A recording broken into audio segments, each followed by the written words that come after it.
Statysim porą vienodų sandėliukų šiandien. Nu, aš per vieną dieną pastatysiu. Pradžiai parodysiu, kaip kas renkas, kaip ką darau. Sandėliukų matmenys bus 1,82 m ant 3,95 m. Nes du bus sujungti išilgai. Du namai ir tarp namų tarps 8,4 cm.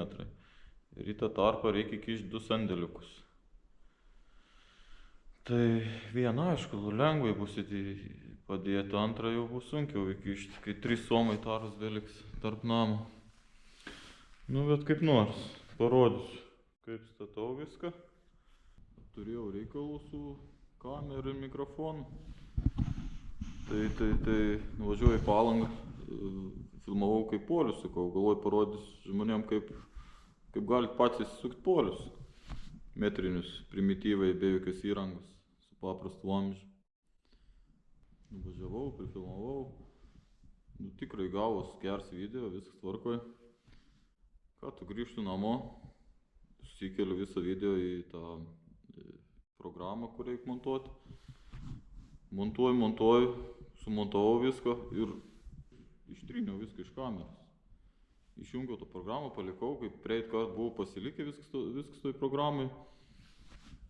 Įeinu kitą dieną į programą, dar galvoju, įsidėsiu video, kad kitai dienai būtų mažiau dėti, koreguotų video. Ir žiūriu, nebėra. Nieko nebėra, jokių video, niekam nėra. Vajetu, sinervojau, galvoju, kas dabar, vėl iš naujo viskas. Kitą dieną irgi einu čia, filmavau, kaip pirtelį renginiau, kaip vatą dėjau, plevelės dėjau. Ir pasidėjau kamerą, už kokių 2-3 metrų ir filmuoju ir šneku savo.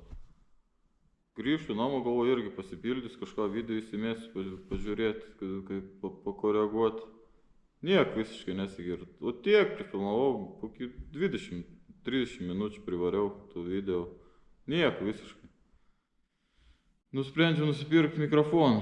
Nusipirkau mikrofoną ir paprastą tokį adapteriuką, nes iš GoPro įrodė netinka į tie kištukai. Paprastą adapteriuką laidelį. Einu irgi filmuoju, šneku, jetau čia kokią valandą laik, šneku su savim. Grįžtu namo, nieko visiškai, jokių garsų, nieko neapsigirina. Nu, tai nusipirkau dabar tą specialų adapterį už 100 eurų. Nors nežinau, už ką ten tiek mokėtus pinigus.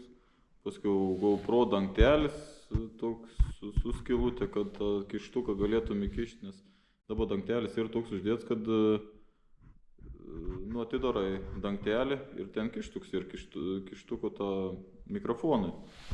Ir batareika krenta lauk. Tai nusipirkau tą adapterį specialų, žodžiu. Apturėjau reikalų, jau kameras, kiek čia 300 su viršu, su visais su tom lasdelėm, su visko. Mikrofonai naudoti, 2, su to wireless kažkaip man ten vadins. Apie 200 eurų. Jo, 200 sumokėjau, da plius centims kainavo. Nu, į tas adapteris 100 eurų. Į tas vienas, kur netiko 11 eurų. Jo, kaina. Nu, bet dėkui, kad sekti, iš tikrųjų, per kelias dienas 230 žmonių, nežinau, man tai čia gerai. Tai dėkui, taip ir toliau, man stimulą duodat. Ir parodyti, ir pafilmuoti. Tai dėkui. Nu ir einam statyti sandėliukus. Užtik. Nu, atsidariau padus. Čia intarpai sudėti dėl USB. Nes 1,25 m pločio USB, kad sujungimai dėtus ant intarpų. Dabar įsisukau po vieną varžtą visur. Dėl strižainės. Įsimėsiu šitą strižainę laikinai prisisuksiu. Ir galės peršaudyti. Dar į kiekvieną vietą po 3 vienis šaudos. Nu ir tada USB susikalti, apsiversti, nusitepti hidroizoliaciją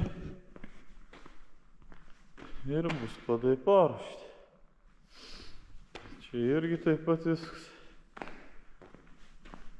Dar neperšaudyta. Nu, svarbiausiai nesusišaudyt, kol neturi tikslios įstrižainės. Nes jeigu susišaudys visą karkasą, tai įstrižainės nebeišlygins, nebeįmanom viskas. Na, aišku, įmanom, bet bus labai daug darbo papildomų. Sandėliukus dėti ant visų polių.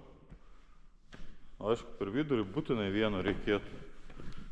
Čia, nu, bet žmogui nereikia, nors aš ginčysiu dabar su žmogum. Kažkaip. Bet vis tiek specialiai nuvažiuosiu ir įsuksiu tą per vidurį polį. Ir čia šitai per vidurį pagaliuką ir vidurį polį. Nu, nelaikys tikrai, kad skaityk 1,8 ant 4 metrų, vidurys laisvas, nu, nieks taip nedaro. Specialiai nuvažiuosiu, įsuksiu, kai nebus namus.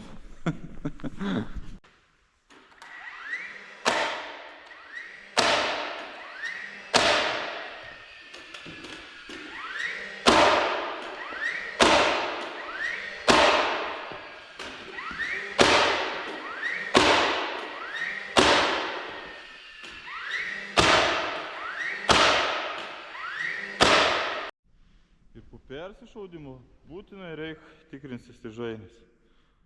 Pastoviai reikia tikrinti įstrižainės. Nes jei padai nuklysit bent jau ant centimetro, tai stogė bus jau kokie 3 somai, mažiausiai. Tai įstrižainė yra pats svarbiausias dalykas statant tokius namelius. Nu, ne toks, visokius namelius statant įstrižainė yra svarbiausia. Nes jei tu paklysti, pavyzdžiui, namą statant kokį 80 mane dėkim kvadratų, ir tu įstrižainę nuklysi kokį, nežinau, 2-3 somus, nu čia daug iš tikrųjų. Ir stogė tau jau bus, gali būti net iki 10 somų. Tai stogą darysit, pas stogę bus apačioje kokį 5 somų, ne, viršų jau bus kokį 3-5 beliks. Nu tai gal net mažiau. Ir buvę, aišku, senus stogus, kai renovuojam, kai darom naują, iš seno naują. Tai oi, kiek ir buvo visokių. Vienam apačioj 20 cm pastogė, viršui 50, netgi taip ir buvo. Apie lyginimą iš vis ir atskira kalba. Kai žmonės nenori gegnių dėti, nu, naujų, ta prasme, keisti. Pakaiščiot reikia, esam daugiausiai iki 20 somų. Iš taupumo. Žmonės nenorėjo šalia lipdyti gegnės, nu tai turi kaiščiot. Kaip 20 somų įsivaizduoja. Nu čia ir reikalų. Su senais stogais tikrai reikalų daug. Su naujais tai nelabai. Jei žinai, ką darai, nėra problemų. Vieną padą pasidariau. Peršaudžiau su vinėm. Visi jungimai einant pagaliu. Tvarkingai. Dabar noriu papasakoti, kodėl renkuos USB, o ne MPP. Ne MPP, o durelių plokštė. Dėl tvirtumo ir palei mane daug atsparesnė drėgmė ir. Aišku, aš dar padus čia tepau visam hidroizoliacijom papildomai, bet daugiau dėl medienos, ne dėl USB. O šiaip visus, kas, nu, pavyzdžiui, su medžių plokštės, ne, durelio, USB plokštė, anos yra abidas iš medžių. Anos tiesioginio lietaus abidas bijo. Nesvarbu, ar durelėse neimpregnuota, tiesioginio lietaus visus plokštės bijo. Pagal mane USB, palei mano patirtį USB daug mažiau bijo. O kodėl kiti dėd durelį? Ir man dar sako, kodėl nedėdi durelių. Patirtį sako kitaip visai. Žinot, kaip marketings tais metais suveiks, taip ir bus. Atėjo durelių eilė, visi dėt durelį. Buvo OSB laiks, OSB. Man OSB tvirčiau. Aš fasadui naudoju namukam. Ir namam naudodavom daugiausiai MPP. 5 com medžių plokštė. Pati geriausia šilumos izoliacija yra MPP. Tiek stogui gali naudoti, tiek sienom. Seniau kaldavom OSB dėl tvirtumo. Tai jo, MPP ir gera plokštė, tą pripažįstu. Bet kas liečia sandėliukų dugnus ir tvirtumą, palei mane tik OSB plokštės. Nu va, pasiruošiau abudu padus.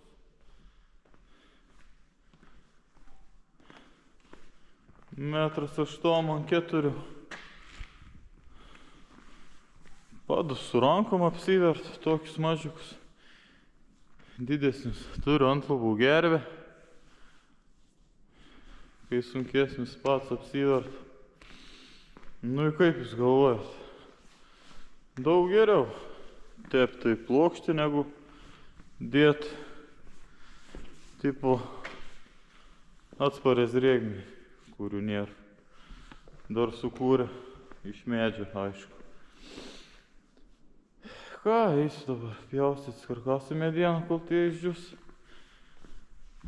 Ir praeitam video kalbėjau apie dovanas. Nu, dažiau, dabar sugalvoju, kokią dovaną padovanosiu. Tokia nepigė. Galvoju, 2 ant 2 sandėliuką.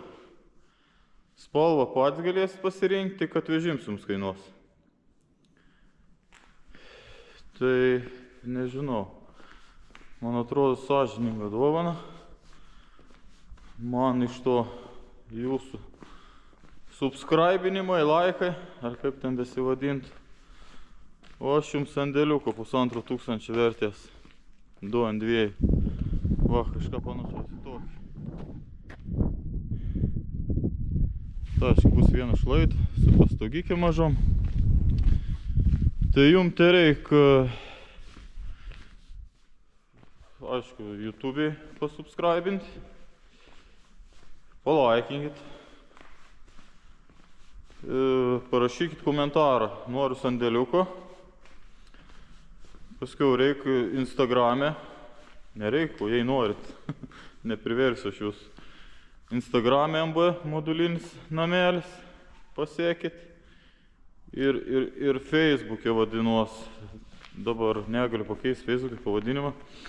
Nes neseniai buvau keitęs. Tai vadinuos sandėliukų pirčių namelių gamyba. Ant viršelių nuotrauks ir uždėta MB modulinis namelis. Tai va.